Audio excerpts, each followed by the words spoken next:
Good morning, everybody. We'll just give it a few more seconds, give a few more people time to join.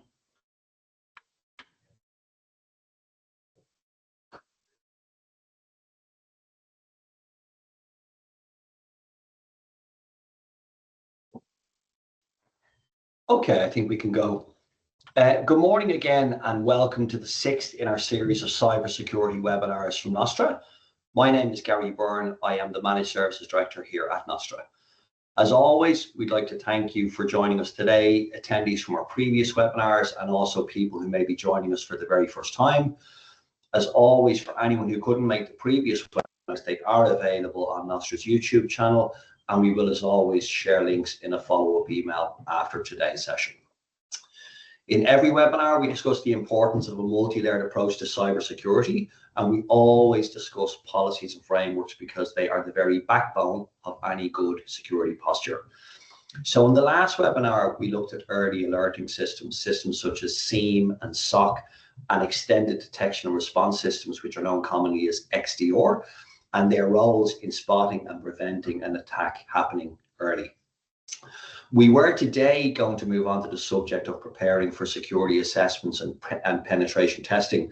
But in the light of a massive spike in phishing attacks in Ireland over the last few weeks, we've decided to revisit the area of securing your Microsoft 365 environments. Attacks are really hot out there, so please look at the recommendations that we're making here today, and please ensure that you have adequate protection in place. As always, we say these sessions are best when interactive, so any questions you have, there's a chat section, there's a Q&A section, please throw them in there and we will deal with them. And we will, as always, leave time at the end of today's session. We'll have the panel here to deal specifically with Q&A. We will be recording the sessions, and we will send on the recordings and slides to attendees afterwards. So with that, and as always, I'd like to welcome you again, and I'd like to hand over to our Head of Security and Compliance, Gary Melvin, who's going to take us through today's webinar. Thanks, Gary. Welcome, everybody, and thanks for joining us on this nice sunny morning.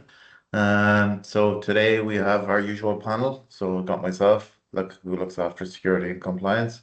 We've got Senan, who is our CTO, and answer any of the technical questions around pretty much anything. We have Tom Bambrick and Jason, who works on our compliance side. So as Gary Byrne told us, the reason we're running today's session is because of an increase in the phishing attacks and some compromises in Office 365. So every so often these will take an increase, and there'll be a reason for it. So we're going to look at some of those reasons today, and then how to stop them as well. So once again, thanks for joining us. We have a good panel, so please ask questions as we go, and we'll try and answer them as we go, or at the end we'll actually come back and we have a little bit of time for questions. For these webinars, we're kind of starting off with doing the basics well. It is where we need to start. So what we consider doing the basics, and we revisit these pretty much all the time, is making sure we have firewalls in place with multi-factor authentication, cloud management, and they're kept up to date all the time. We've Nostra Cloud Shield, which is one of the solutions for today. So when we have issues with Office 365, our Cloud Shield solutions closes those off. Backup and immutability. So one of the things you'll hear from me and from the security and compliance team this year all the time is moving away from non-immutable backups to guaranteed recovery position in the event of something bad happened. So immutable backups is massive.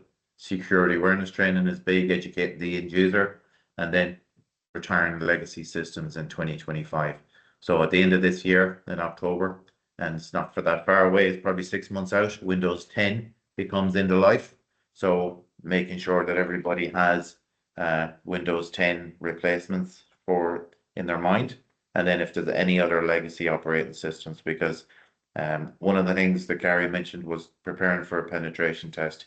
If we have legacy operating systems such as Windows Server 2012, some of the older server operating systems, older versions of desktop operating systems, anything really that is legacy is an entry point onto the network. So we're just covering this off, doing the basics well, puts us in a relatively good position. and then we can layer then on top of that. So some of the regulatory landscape pieces we look at. So first and foremost, we look at the GDPR, which is taken as a given, and the requirements under that to have adequate security controls in place. Then we look at DORA, which is coming in and came in for financial institutions in January and been extended to credit unions with a little bit more time. We've got the NIS2 directive, and then we've got an AI Act as well. So it's important that every organization is kind of looking at what's their regulatory requirement. And even under the GDPR, there is significant requirement to keep a lot of stuff in terms of cyber and IT up to date. So that's something we will continue to look at. So today is all around Office 365 and in particular email and protecting your data in Office 365. So most organizations at the moment are on a journey to the cloud. Some have completed that journey, are on fully cloud. Some are what we call hybrid, have some workloads running in the cloud, some on premise, but nearly everybody is either on the journey or making their way along that journey. Moving your data into Office 365 is a logical solution, and most organizations worldwide have a lot of their data in Office 365, and this includes email, SharePoint, using the technology we're using today, Teams, which is bringing in team sites. It's bringing in documents into that as well. So 92% of cyber attacks can be traced back to having their originality in email. So what we're trying to do is always protect email. The message we're sharing today is that if we're running Office 365 and we're just protecting it using MFA, that's no longer enough. So what we're seeing over the last couple of months, and a spike and highlighted by our partners in Ireland over the last while, is there's a significant spike in MFA bypassing or phishing attacks that bypass MFA. So if our Office 365 security is just based alone on MFA, then we need to move further than that. Other challenges in email is that email can easily be spoofed. Users do love clicking on email, on links in emails, or opening up links to documents. So what we do see happening is that sometimes a valid user account gets compromised, and before they're detected, or the last thing they'll do in that compromised account is send out thousands of emails with a link to a SharePoint document or a link to a Word document or a PDF document that will compromise another account. So that's why we're kind of bringing in security awareness training to try and get people to take another couple of seconds to stop and click on and take a look at the link that you're getting. Is it coming from somebody you expected a document for? Should I actually click on this link? And trying to weed the good from the bad is a challenge. It's a challenge for our end users. So actually putting extra security controls in place is something we have to do. One of the things in Office 365, the security controls we would have implemented a year ago are no longer enough as well. So it's continuous improvement. And this will be the case for pretty much everything in security for the next couple of years. And this is driven by AI, it's driven by other aspects as well. So what we're seeing at the moment, and the reason for the webinar, is multiple email compromises through phishing, and large ones across the island of Ireland every week and probably every day when you take different partners into account. So the challenge is big, but we think we have the solution for that as well. So this is how an email compromise typically happens through a schematic. So an attacker up on the left-hand corner will create a phishing email. He'll send it to the bottom left-hand corner into the victim's mailbox. And that attacker probably will have compromised another account before he sends that link, or they might send that link that it may look like it's coming from somebody in an organization they may trust. Because spoofing an email is quite easy to do. So email is constructed, it's sent to a list of users with a link that then is captured. That when the victim clicks on the link, there is a man in the middle server, what's called a proxy server, that all the communication between that user and that link and Office 365 is captured in the middle. So that proxy server is the middleman that sits between the user clicking on the link in their desktop and Office 365. So the interactions between the user and Office 365 are captured in the middle and they're looked at. So the user clicks on the link, the credentials are captured, it's then forwarded on to Office 365, who sends out an MFA challenge. So that challenge can be enter a code, hit approve on your phone, or do number matching, depending on how you've configured MFA. So Office 365 sends that back through the man in the middle. The user does what they need to do. They provide the MFA. That is then captured into a session token, and the attacker the user gets access to their mailbox or gets access to the document, and the attacker up on the left-hand side gets access to their mailbox. And that access without MFA can last up to 60 to 90 days. So this is how MFA is being passed. So everything we do in terms of security, there's always a way around it, and that takes a little bit of time to happen. But at the moment, we're seeing a lot of MFA bypass out there. So then we have to put in additional security controls to stop that happening. So this is kind of coming back to the fact that if we're just using MFA, especially in Office 365, to protect our workloads and protect our data, it is no longer enough. Cyber criminals are looking to get access to email. They do this phishing. Once they're in there, they can use access to the data inside in the mailbox. Some mailboxes have a lot of data. If you're in finance or you're in a management position, lots of people store a lot of data in their mailbox, and that can be used then for sending additional links inside the organization, trying to install malware, and actually pushing stuff down onto machines. So for cyber criminals, credentials and system access is the first port of call to try and get access to an organization. If they do get access into a mailbox, more than likely there might be some additional credentials for systems sitting in there as well.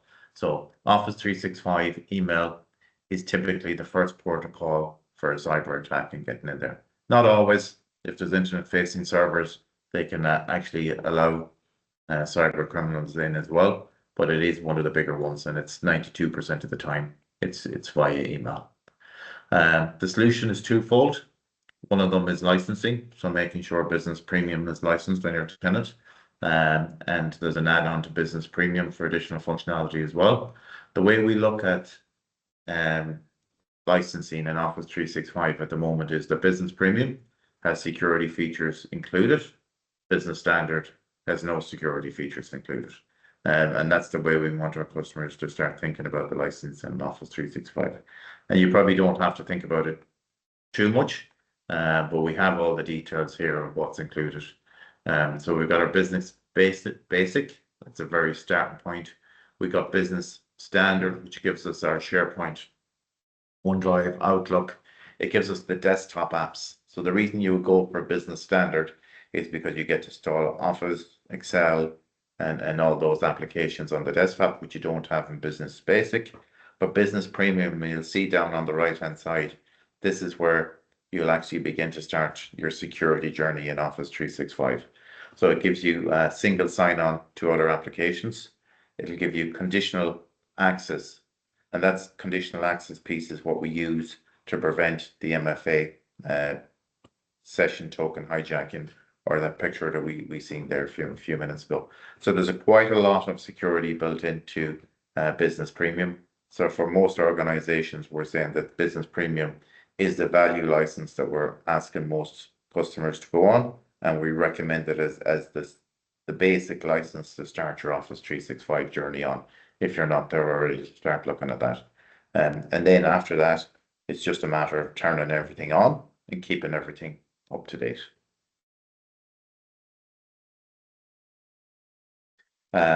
Nostra has, and this is Senan that has designed the majority of this. When we change this pretty much all the time as well, every year we're adding to it, we're changing it. Actually, every quarter we change what we call Cloud Shield.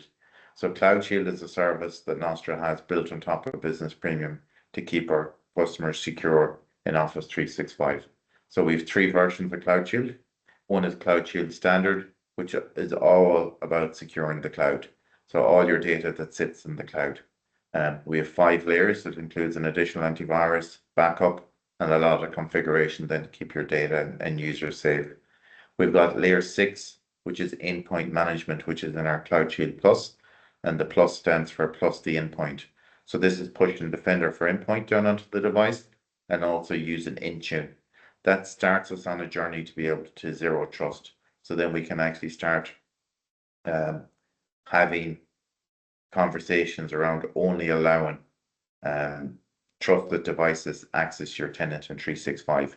And if we look at the licensing from the last slide, if we have single sign-on through Office 365 for other applications, it's not just your data in Office 365, it's your data sitting in other applications, whether that's Salesforce, your HR application, multiple different applications, and now also doing your remote access through your firewall through that single sign-on as well. So that endpoint management, although it's one layer, there's about 100 security controls, and it's the biggest piece in the Cloud Shield journey. Then layer 7 to 10 is the Cloud Shield 365. So this is the advanced security set. It includes SIEM, SOC monitoring, 24/7 monitoring of your 365 tenant. So that's the journey. Starts off with protecting the cloud only, then we're into protecting the cloud and endpoint, and then we're into protecting the cloud, the endpoint with 24/7, 365 monitoring, and on the zero trust journey for Office 365. And we believe that's where we're going to get over the next year, is that most organizations are going to get to a stage where they're only allowing access to their data and their applications from trusted devices. And that rules out quite a lot of what can happen. So if somebody does get phished and they get a username and password and session token, they can't do anything without being on a trusted device for that organization. And whether that trusted device is a mobile or a laptop, that can be managed through the layer 6, which is your Intune. And that's what gives us the trusted device piece. So that is the journey that we're currently on.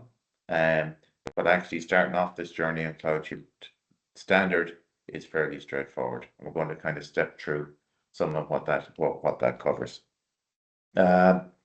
Productivity and collaboration is what Office 365 is all about, and we want people to utilize Office 365 more. So when we do see an awful lot of our customers asking us, how do we work from home more securely? How do we do it more efficiently? And using Office 365 more and storing and share documents and using it the right way, not having documents in email. We do want more and more movement towards that platform. But at the same time, then we want to make sure that platform is secure, and we have applied as much data protection rules to it as possible. So providing secure access, not just to Office 365, but to other applications and services. We do want to be turning on some of the advanced threat protection and the device management piece, the Intune. We want all of that, and then we want to layer that with a SIEM and SOC. And that is a journey, starting off at the top and working down pretty much all the way. With Office 365 and Business Premium, we start introducing Defender for Office 365. This is around safe attachments, safe links, safe documents. It offers protection for SharePoint, OneDrive, Teams, and it's an extra layer of protection that comes with Business Premium. It begins to add some security and compliance as well, and the ability to tag documents and have documents only available based on their tags to certain people on certain devices and only when you're online. One of the big elements that we're talking to a lot of organizations and our customers around is using the security score in Office 365 to track your progress. So a security score is a percentage. Microsoft are always improving it. So if we don't keep adding and making the recommendations and action it, it does drop down. So this is a security score for a standard Office 365 tenant. It's broken down up on the top left. We see the security score. You can actually see where it was at 75%, and it drops way down to close to just above 50%. That's what happens when you turn on Intune and the device management piece. It actually, before you turn on Intune and device management piece, it only looks at identity, data, and apps. It doesn't have the visibility down on the device. So that layer 6 in Cloud Shield, Turn on Intune, and Defender for Endpoint brings an awful lot more visibility into the security score. So that is a big piece. So this security score is something that we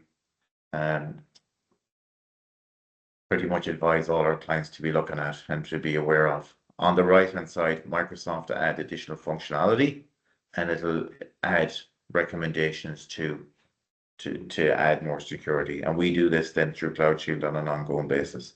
So security score, we're saying above 75% is a good score. We see organizations from 20% all the way up to about 80%.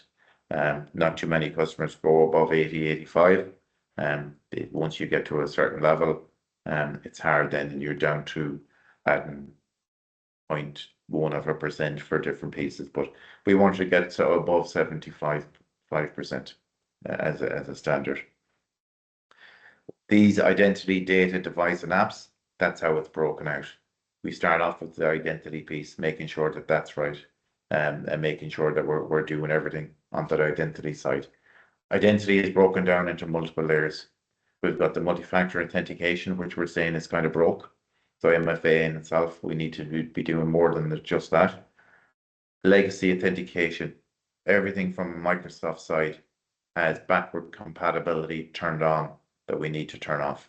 If you spin up a new Windows server or an Office 365 platform, it turns stuff on to be able to talk to older versions of operating systems, older versions of applications, old email protocols. So we have to turn those off because they're used to carry out spear phishing attacks. There's a whole load of password spray attacks that are used because in the legacy protocol stuff. Password policies are looked at, user risk policies are looked at, self-service password reset, and preventing users from giving consent to their data in Office 365. So there's a whole load of stuff that's looked at the security score for identity, but a lot of it is around making sure the user is protected on their sign-in and is just protecting the sign-in for that user. So there's some of the stuff on the user sign-in. Is sign-in risk policies. They look at if there is different risks based on sign-ins, so risky users, risky sign-ins. If a user is signing in from multiple places on the same day, it'll pop up and say that this user is at risk and possibly could not be traveling, or it's impossible to log on from Ireland and the US on the same day. Sometimes we'll see that come through because somebody has a VPN on their device. Secure score for data. This is usually one of the last ones we tackle. So it's making sure that data is classified, data loss prevention rules are in place. So you can turn on rules on your tenant to track if there's lots of data leaving. Encryption, making sure the data is encrypted. Authorized users have access to just to sensitive information. If there is a lot of sensitive information or even a small amount of sensitive information in a tenant, that can be treated differently.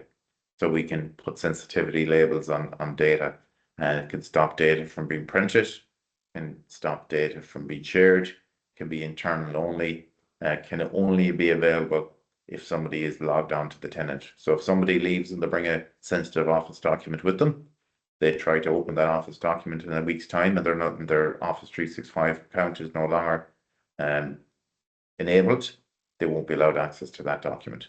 So there's a lot around data that we can get into. One of the big things as well is extending the logs. On the standard license, we don't have the same amount of time on the logs.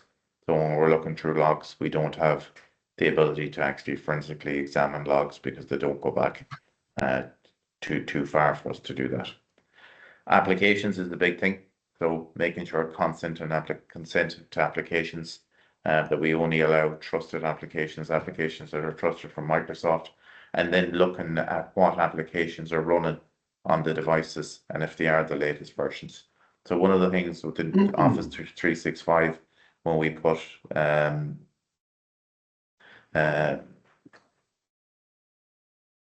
Defender for Endpoint down, is we do see a lot of vulnerabilities in applications. So it gives us a good view down onto applications, down onto the devices, and tells us which devices are the least secure. So, and a lot of that is to do with applications. Java is a big one. Adobe, all the stuff that may be running on a device that we wouldn't necessarily see unless we were doing vulnerability scanning, or we have Office 365 Defender for Endpoint and Intune down on those devices. 58 security controls in and around applications, which is quite a lot. For me, the biggest one is the devices. So when we log on to an Office 365 tenant and we look at a log, that log will tell us that the user has actually signed into the mailbox. It also has a section in the log for the device. If we don't have Intune and Defender for Endpoint, if we don't have Intune in particular enrolled on that device, it doesn't give us the device information. That piece is blank. So we don't see the device that the user is logged on with. So what we want for most organizations as a standard going forward is that we're enrolling those devices in Intune, and that's for visibility. So if somebody has an issue on their tenant and we see an alert for Senan has logged on in the UK, the team can go in and they can look at the log and they'll see the device for Senan and they'll say, you logged on with this device. And we can click on the device and we can see Senan's laptop is assigned. So we know that Senan is traveling because his device is, so he's logged on with his 365 account. He's done his MFA, protected, and then he has his device as well. So at that stage, somebody has either kidnapped Senan and his device, or Senan is actually legitimately traveling and he's in the UK. So having that Intune piece turned on gives us a massive amount of information in the logs. So when we're tracking stuff down, it also gives us the ability to lock the tenant down just to trusted devices. So we can actually start saying, right, now we've Intune in. I'm only letting our devices that has enrolled in Intune that's joined to our tenant and domain access our 365. And that's where we're getting to. So security score for devices gives us a score on the device configuration. When we turn on a lot of the Defender for Endpoint policies, it starts putting hardening down onto the device. So making sure the firewall is turned on, making sure that some of the legacy configurations that are needed to talk to older systems are now turned off on that Windows 10, Windows 11 device, and making sure then it's up to date and giving us a compliance score across those devices. So the next stage then is that we only allow trusted devices that are compliant into our tenant. And then we're getting to a stage where we're actually beginning to move the dial considerably in the security posture of any organization. So there's 101 security controls just on the endpoint alone. So when we look at our Cloud Shield service mapping, we have 5 layers on the first one. We've only 1 layer in the Cloud Shield Plus, and that's around endpoint. But that one thing an endpoint has 101 controls that we push down onto the device, and that's setting a lot of security procedures and a lot of security configurations on those devices. And that piece does need to be tested, because if an organization is running some legacy applications, then we may, if we turn off some of the legacy services on a device, they may no longer talk. So there's one there, number 4, about security level to TLS. Some of the older applications, that's a layer or a method of communicating with the applications that is now considered broken. But if we turn it off and you run an older application, then that application is going to stop talking to the endpoint. So there is some stuff in terms of testing. So the Cloud Shield Plus and layer 6 is a lot. It's exactly where we want everybody to go, but it is separated out because there is more security testing to be done as part of that. So it is a journey, and this is a really important part of that journey. But there's a lot of security turned on the endpoints for that to happen. Intune, probably sick of me talking about Intune, but Intune is the agent from Microsoft that goes down onto every device. Ideally, we want this on every Windows, Mac, and mobile device. Mobile devices are treated a little bit differently, and we have multiple ways of doing mobile devices. So a mobile device can have an Intune agent on it, or it can have a mobile application management agent configuration on it that we don't need an agent on. But mobiles will probably be a session on their own in a couple of weeks' time, so we're not going to go into it too much here. We're mostly concerned around the Windows 10 devices and your end users' devices. But in terms of mobile, we can have a Windows Intune agent on it. And then what we can have what's called mobile application or MAM on the just protecting the applications. So Intune, pushing it down onto all the devices, gives us a lot of visibility down on the device, allows us to wipe a device if it goes missing, and allows us to do a lot more with setting up that end user device as well. Defender for Endpoint, this is the replacement for antivirus that goes down on the Cloud Shield Plus, the middle one. So it's a next generation antivirus, anti-malware, top right in Gartner's Magic Quadrant for security, completely integrated with the Microsoft suite and completely integrated with your Office 365 security score. So it is where we journey that Nostra is going on and trying to get our customers along that journey over the next while. So Defender for Endpoint then looks at threat and vulnerability management. It's the piece that gives us the vulnerabilities down on the devices. It has the attack surface reduction, next generation antivirus protection. It has new features coming in all the time that is going to allow us to do endpoint detection, response, and isolation in the event of an issue with the device. So this Defender for Endpoint is pretty much evolving all the time as well. And I know Sinan has covered it off in a couple of the webinars, but Microsoft are investing a huge amount of money in the security stack, and the Microsoft Defender for Endpoint or Defender for 365, Defender for Cloud Apps, their whole Defender family is evolving quicker than any other security products. Plus, it's fully integrated. So whether we're running workloads in Azure, we're doing stuff on the endpoint, we're doing stuff in Office 365, we're doing cloud apps, it is an integrated look across everything. So turning on the Defender component for each of the workloads we're running is something that we will see coming down the line for most organizations. So Intune Defender for Endpoint brings it then where we're looking at a zero trust setup. And for us, zero trust is around not trusting anything on the inside and only allowing access to your data and your applications from trusted devices and a trusted logon, and then also coming from a trusted network. So you'll see more stuff from us on the trusted network over the next while as well. But we're looking to reduce the attack surface, and rather than be chasing logs and chasing alerts, we want to only allow access from those trusted devices through trusted IDs and then coming from trusted networks. So this whole zero trust piece is something that you will see an awful lot more of over the next year, and it's something that we want and recommend most organizations start their journey towards it. And for us, the journey starts with the business premium, the enrollment in Intune, using the Cloud Shield piece, getting everybody in Intune, and then starting only allowing access to your applications and your data from those devices enrolled with your trusted thing. And that cuts out a huge amount of stuff straight away. And the next step then from that is bringing you on through a trusted network. And that trusted network, from using the trusted device, that moves it a step forward, a huge step forward as well. So this zero trust piece, you will see an awful lot more of it. It will be the way forward, because otherwise we have to start trying to adapt to every change from the threat actors all the time. And the only way to stop that is to actually limit your data access and to trusted devices, trusted networks. So this is a big change, and this is what's coming. But it starts with business premium and some of the features.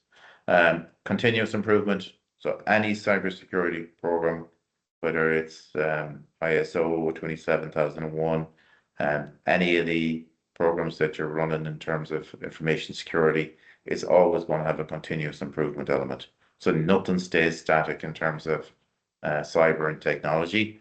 So if we're not continuously improving, we're probably going backwards. So making sure we're constantly reviewing, implementing recommendations.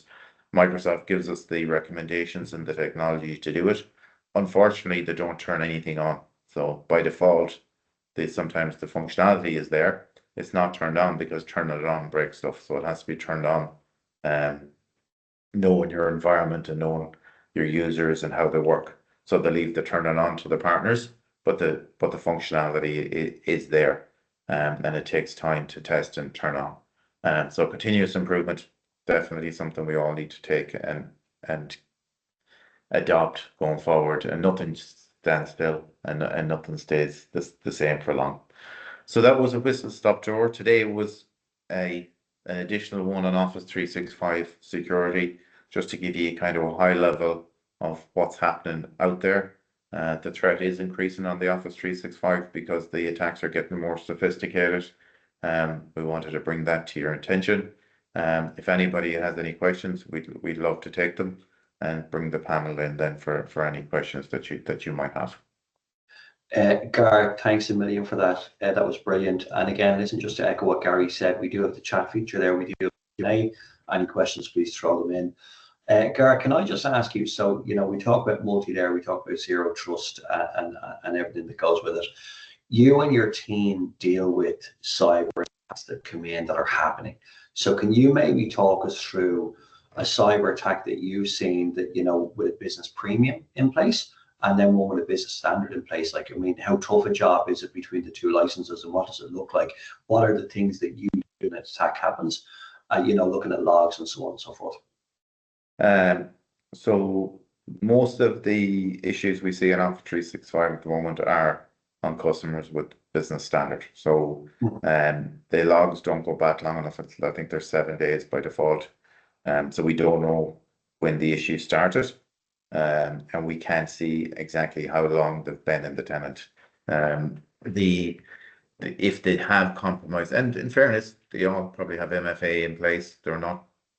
It's not like they haven't implemented some of the security controls that is available in business standard. But if that MFA token is compromised, a threat actor could sit in the account for 60 days without being re-asked for that MFA to time out. That is a big issue.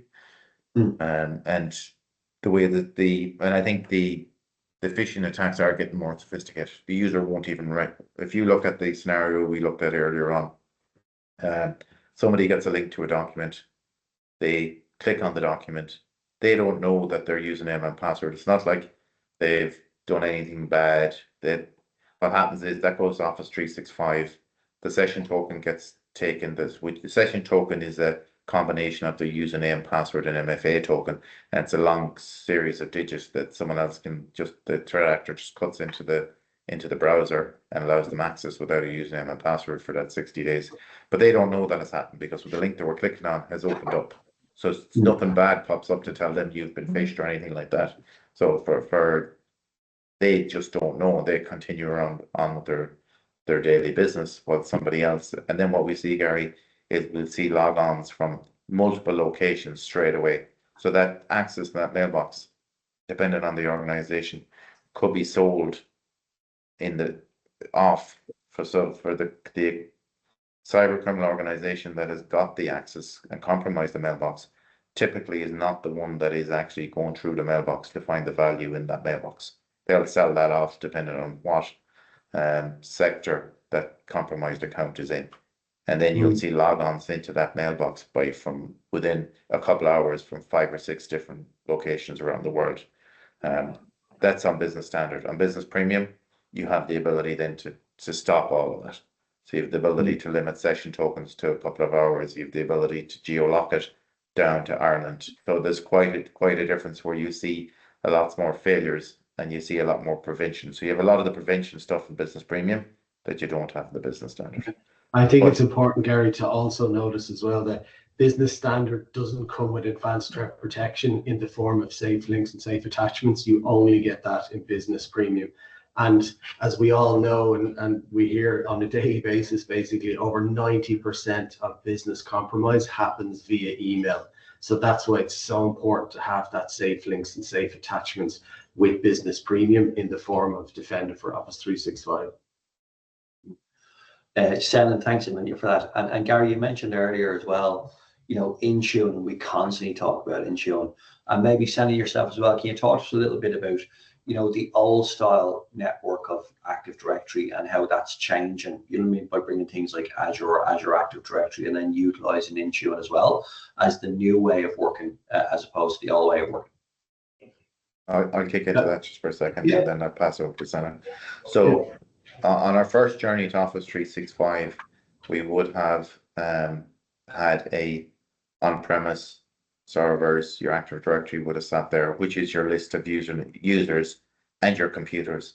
So it's a server on-premise that holds your users, your computers, a lot of your policies around passwords and everything else. When the first iteration of Office 365 came, there would have been a sync from the on-premise to 365. We brought in the username and the password over to Office 365. And when you updated the username on-premise, it also updated in 365. Now what is happening is we're bringing over, and when we join a machine to Intune, you're essentially bringing over not only the username and password, you're also bringing over the devices are being synced over to Office 365. So in Office 365, that device then is enrolled in Office 365 as well as on-premise. So then we know that user is associated with that device. So Intune in itself is a management agent. It knows about the device, it knows about the user, and then on top of that, we start layering security layers. So Intune is the delivery agent for a lot of the stuff that we do. But just the fact that we have Intune without any of the additional layers that we can do on top of it means I can now see in the log that Selin and his device are in the UK, or Selin and the device are now in Spain. If I see Selin logging on and it's not Selin's device, and in there's a blank, I know actually that Selin logging on, but his device I can still see somewhere else, then that's probably not Selin. So the Intune gives us, and it gives us a lot more than that. So it gives us the ability to reset the device. It gives us, before we even start layering all the security pieces on, it gives us quite a bit. Selin, love to hear your thoughts on that as well. Yeah, no, definitely. And just to provide a bit of context as well, I had to even just ChatGPT it there because I didn't have the exact date, but traditional Active Directory and group policy, believe it or not, was first introduced in the year 2000. So it's 25 years old. So it was introduced in a different time when the cloud didn't really exist. And that's why I feel, and I'm sure Gary backed me up here, that's why you really need to make the move from traditional Active Directory and group policy and move up to Entra ID and Intune, because those technologies were built for, I suppose, a cloud-based model and environment. And trying to use traditional technologies with more advanced cloud-based architecture just doesn't work. It's very hard to manage. It leaves a whole load of gaps and holes in your cybersecurity posture. And over time, we are all moving to a 100% cloud-based economy. So we really need to make that push to adopt the likes of Business Premium, to move away from traditional domain controllers and group policy, and to adopt that Entra ID/Intune. And again, I keep reinforcing this message. Intune only comes with Business Premium, so it's one of the biggest drivers and reasons why you should upgrade to Business Premium and adopt Cloud Shield or a similar technology to manage it on your behalf as well. The other good point about moving to Business Premium and Entra ID is, as we all consume technology on different platforms, so we have Windows, we have iOS, we have Android, and a few others that are kind of niche, you need a technology that supports that multi-platform architecture. And Entra ID with Intune is the only one at the moment that could support everything out there that your employees may consume your business data on as well. Then the other features would be, I suppose, the likes of the zero trust architecture staples, and they would be like conditional access, Defender for cloud apps, So again, as we adopt the likes of Salesforce or whatever, any number of different ERP systems out there like Oracle NetSuite or SAP Business One or any of those three big ones, along with Microsoft's own Business Central, you have to have conditional access in place that will govern access via a zero trust architecture to the likes of those different technologies. And then I guess it comes down to central management for your MSP, or if you look after it in a co-managed scenario. By leveraging the power of Microsoft Security Center with Intune, you have one pane of glass to manage all those different devices, users, and data from one, I guess, again, pane of glass to see exactly what's going on in your environment. So you can see in real time what is happening, who's trying to attack you, how you're mitigating that with advanced threat protection. And then finally, it comes really down to compliance and reporting. An awful lot of us work in, I suppose, regulatory environments where we're compelled or obliged to provide logs and whatnot, like Gary alluded to there a few minutes ago. And the best way to do that is to adopt a platform that you inherit all of that good stuff from a compliance and reporting point of view. There's no point trying to reinvent the wheel, stacking on different technologies from different security providers. It's all there in the Microsoft security stack, as long as you subscribe to the most appropriate level of licensing. And we believe Business Premium is that most appropriate level of licensing. So that would be my 2 cents on the subject. Yeah, and I think, listen, thanks to both of you, and it's what you said, when Active Directory and Domain Control came out in 2000, it was a very different world. We're in a mobile first, cloud first world. So, the old antivirus or securing the router being the locations that the servers are in is gone, because the data now, it's not the device that's the risk anymore, it's the user carrying around data in their pocket. That is the real risk. So thank you very much for that. And that's why we talked about that, because Intune is the very backbone control and management of having security. That point is probably worth another couple of words, because for the most part, we want to be able to rebuild a device. So that device, what we want is, it's a tool. We don't want data on the device. We want to be able, if there's an issue with the device from an incident response point of view, we want to be able to wipe the device. So having the data in the cloud is exactly what we want, and having everything stored in Office 365 is exactly what we want. But then we want to make sure we have the right security controls, and those security controls are going to evolve and change over the next while. So what we do today is a step or 2 or 3 steps from this time last year, and the same this time next year. We will be doing something a little bit different as well. But the device, as you say, we want to be able to autopilot that device, fresh build or fresh start that device. But the device is only the tool. We don't want any data on that device, and we need to keep it up to date as possible. So Windows 11 devices completely up to date, with all the applications up to date, and the ability to fresh start or restart or autopilot that device at a moment's notice if we need to. Thanks, guys. Just some questions there online. I've answered some of them, but I'll read them out for people. Will you be sending out the recording of the slides? Yes, as always, we will. So anybody who register for the event today will get the slides sent out to them, a link to the slides. And the slides to today and all previous webinars are available on Nostra's YouTube channel. So please log in and you'll see them there. Janina said, for anybody who doesn't receive the email tomorrow, please contact her directly, events@nostra.ie, or indeed reach out to your account manager specifically, and we will get those slides sent over to you. Another question is, Microsoft Defender a new thing that will need to be bought or installed, or is it included in M365 subscription? It is an antivirus, correct? And Gary Melvin has said, thank you. Defender for Endpoint is in the M365 Business Premium subscription, so be careful, it's the Business Premium subscription, and it is an advanced antivirus or an endpoint detection response. It's an EDR system. It can also be standalone, but what I would encourage everybody to do is please reach out to your account manager and have those conversations, and we'll be able to help you. A question there from James McCullough. When do you see E3, E5 becoming the standard license for SMEs? So I'll throw that out to the guys. I might bring in Jason or Tom Bambrick on this, because we do see the Business Premium is really good up to a level based on security. But once we get into the compliance side, That's really when the E5 comes in. So when we start some of the advanced compliance features, and I know from working with both Jason and Tom, the E5 is their go-to license for all things compliance. And it's important to note as well, Microsoft introduced the E5 security add-on now for Business Premium, which you can get, which makes it even more kind of friendly to the SME space as well. So I'll pass it over to you, compliance guys. Good morning, everyone. Yes, to answer your question, it will largely depend on where you fit within the compliance sphere. As to what level do you go to.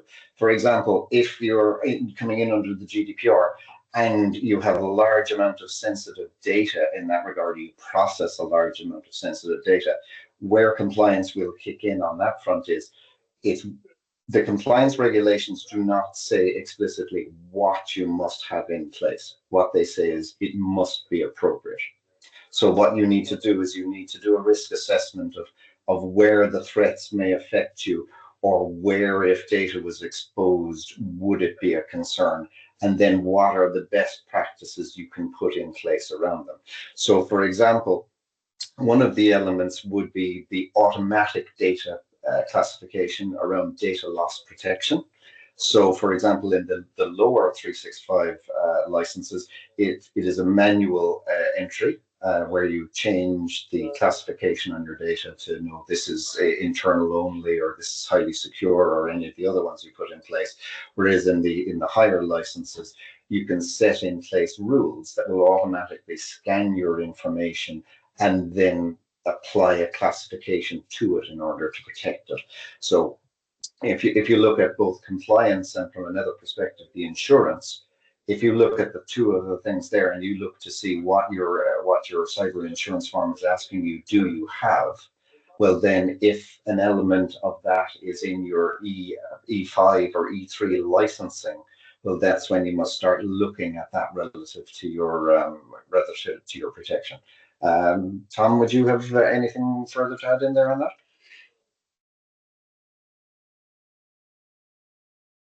Sorry, Tom, you're on mute there. Yeah.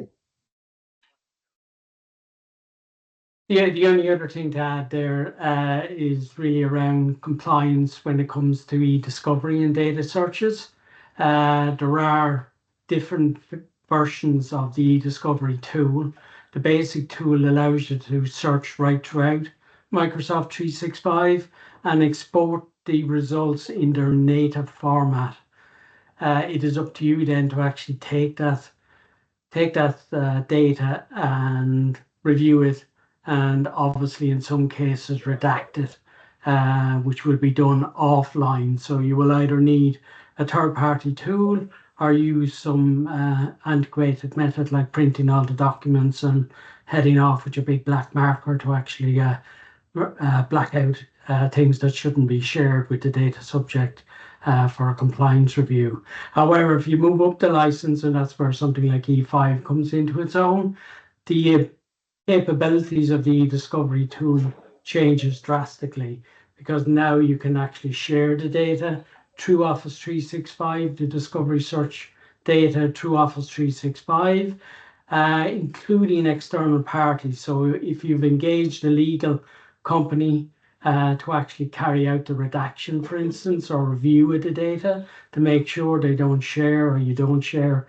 stuff you shouldn't be sharing, the legal people can actually do that, and do that within Office 365. So that's the only other consideration when you think about licensing business versus the upper side of E5. Guys, thanks a million for that. And James, thank you also for the question. Okay, question from John O'Mahony. Is it correct to say that having business premium licenses doesn't mean that you actually have the configurations? It comes actually configured. If so, what would be the logical first step to a secure configuration? So once you've gotten business premium, what's the next secure step? I can take that from Gary. Yeah, you can take that one, Sunan, yeah. Yeah, so basically the easiest way to answer that is an out-of-the-box deployment of business premium, i.e. just subscribing to the license or treating it as a license transaction, results in what we find is a 20 to 30% Microsoft Secure Score. So it's all about your Microsoft Secure Score. So when you then take out a I suppose, a product offering like Nostra Cloud Shield, we manage all that configuration in the background, and more importantly, we maintain it. So Gary showed a few slides back there where it can regress. So you can do all your configuration in the background in month one, say January, you get up to 75, 80%. But if you don't touch that or look at that for the next 3 or 4 months, it will gradually regress to a score of maybe 50 or 60. So that's why it's a constant program of works to manage and maintain your Microsoft Secure Score. So I guess what I'm trying to say is, no, if you treat 365 Business Premium as a licensed transaction, you will only get that out of the box score of 20 or 30%. But if you complement it or pair it with an offering like Nostra Cloud Shield from a competent partner like Microsoft, who know the 365 world and how to perform that optimum configuration of the advanced security features on your behalf in the background, you then will get 75 to 80% secure score. That's what we aim for. And that was the whole point. We saw a gap in the market that people were subscribing to Business Premium.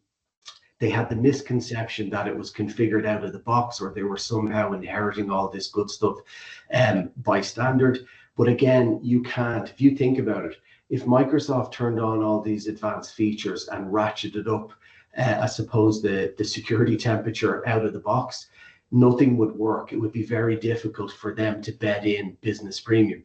So what they do is they give you all the features, they give you a base configuration that basically gets you that 20 or 30% secure score. But crucially, it's your responsibility then to either yourself or you're using your MSP partner or security team to ratchet that up with a configuration to 75 or 80%. So again, you don't get it out of the box. You have to do the legwork or the hard work in the background yourself. And it's not a set and forget. You have to constantly do it every week, every month. And Business Premium is always coming out with new feature sets which directly affect positively and negatively your Microsoft Secure Score. So if they bring out a new security feature that is designed to mitigate the latest trends in cybersecurity, if you don't adopt that and configure that, or even worse, if you're not aware of that, your Microsoft Secure Score will regress. So hopefully I've explained it there. The only thing I know changes on licensing alone is probably the logs piece. You get additional time in the logs. Everything else is the configuration item that needs to be turned on. And those configuration items get added monthly. So yeah, so John, as a license transaction alone, you do get a little bit more on the logs, but probably not a lot else. Even your email filter and everything else needs to be turned on. So there's nothing really that turns on automatically. Guys, thanks for that. And John, thank you again for the question. Okay, just coming up on time, but a couple more. So with many applications, Gary, you've answered this again, with many applications going cloud-based, how can we keep our remote workers' data safe when they aren't working in the office? I think it will require the zero trust approach, bringing in the applications through 365 single sign-on and limiting access through trusted devices and a trusted network. Yeah. So this is the hard thing to do. So this is a gift from COVID. So we have the new way of working is now a couple of days in the office, a couple of days at home. So when we had everything in the office, bringing people in the office, we had our firewalls, a lot of functionality turned on the firewall. Every time that user connects out or that device connects out, it goes through the firewall. It'll say what's good, does this, looks at the traffic, looks at where it's going. And then that user goes home, takes their laptop and works away from home. There's no firewall, and they're straight out onto the internet. So the security posture of that device then needs additional levels of controls in order to be anywhere similar to what it was in the office. So there's definitely then this is why the zero trust piece has became the buzzword for the last 6 months and will continue to be there. Is because what we need to do then is we need to make sure the security posture on that device is as high as possible. We want to make sure the person logging onto that device is who they say they are, that nobody else is coming up to their device while they're working from home. And then we want to limit access to the applications to only that device. So if somebody else is on that network, we don't want anything else coming out. And we do that then through that whole zero trust piece is where is being designed specifically for that in mind, not just for that, but just for people working from home, that we have them coming through a trusted network. So what you will see coming as well is that when people are working from home, that they are being funneled through a cloud firewall that they wouldn't have had previously. So there's a whole piece there for a trusted network. And the SonicWall Net Extender, someone else has asked, is that SonicWall? It's very close to the SonicWall Net Extender, but what SonicWall have done now, it's SonicWall Secure Edge, and that is the cloud security gateway that people working from home are actually going towards. So you'll see the Net Extender being fallen off and the Secure Edge coming up. So, and every vendor has something similar. So, and this is to cater for the exact scenario, is when we have people working from home, we need it coming from a trusted device, coming from a trusted network, and that trusted network now, because there's no firewall sitting in the office, there's a firewall in the cloud that you're going to require them to tunnel through to get access to your data and applications. So we have a similar security posture that is also as they had in the office. And that has been the challenge since COVID. How do we let everybody work from home with the same security as they did in the office? And the cloud security gateway or cloud secure edge, multiple names for it, is what is taking that space. And you'll see that over the next while. But that's what we're calling the zero trust network piece. We have the zero trust on the device, the user, and the network, and it's broken down into a couple of different areas. And we'll do a session on that probably in about a month's time. So if you keep looking at the webinars, we are building up the zero trust. This one, we went back a couple of steps because we've seen a lot of stuff happening. So we want to get people to be aware of the issues on 365. Make sure they're putting the adequate security controls is what's been asked for in terms of the GDPR. And then we build on that going forward then and get you to a zero trust stance in the next couple of months. Guys, thanks a million for that. Listen, I'm sorry we are out of time. Can someone just throw up the next step slide for me? I just want to thank everybody for coming here again today. I think it was a really, really great session. I want to thank all of the speakers and panelists. Our next webinar is going to be on Tuesday, April 22nd. We are going to be focusing on how to prepare for security assessments and penetration testing. So an absolutely critical one. Follow-up and actions from today. Please reach out to your Nostra account manager and have discussions about Nostra Cloud Shield, about Business Premium. You know, we can't tell you enough the importance of doing so. It's absolutely critical. We know that there's people in the call who may not have a Nostra account manager. If that's the case, please reach out to me directly. My email address is there, gary.byrne@nostra.ie. Thanks once again to all the panelists. Thanks again to the attendees, and everybody enjoy your days. Thank you, guys.